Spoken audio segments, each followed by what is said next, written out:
বিসমিল্লাহির রহমানির রহিম। আসসালামু আলাইকুম।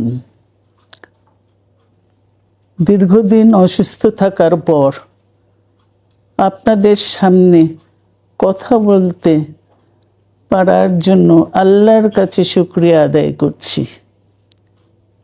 আমার কারাবন্দী অবস্থায় আপনারা আমার কারামুক্তি ও রোগ মুক্তির জন্য সংগ্রাম করেছেন, দোয়া করেছেন। সেজন্য আমি আপনাদের সকলকে ধন্যবাদ জানাচ্ছি। দীর্ঘ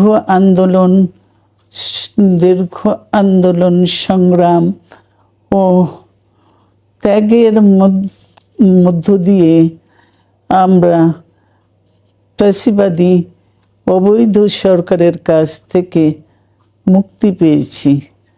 আমি আন্তরিক ধন্যবাদ জানাতে চাই আমাদের বীর সন্তানদের, যারা মরণপণ সংগ্রাম করে এই অসম্ভবকে সম্ভব করেছে। শত শত শহীদদের জানাই শ্রদ্ধা। এ বিজয় আমাদের নতুন সম্ভাবনা নিয়ে এসেছে। দীর্ঘদিনের নজিরবিহীন দুর্নীতি,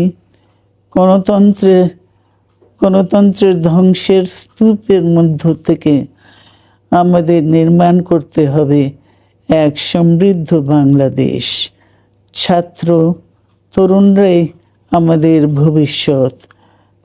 তরুণরা এই যে স্বপ্ন নিয়ে বুকের রক্ত ঢেলে দিয়েছে, সেই স্বপ্ন বাস্তবায়নে করতে মেধা, যোগ্যতা, জ্ঞান ভিত্তিক গণতান্ত্রিক বাংলাদেশ গড়ে তুলতে হবে। শোষণহীন সমৃদ্ধ বাংলাদেশ। সকল ধর্মের গোত্রের অধিকার নিশ্চিত করতে হবে। শান্তি,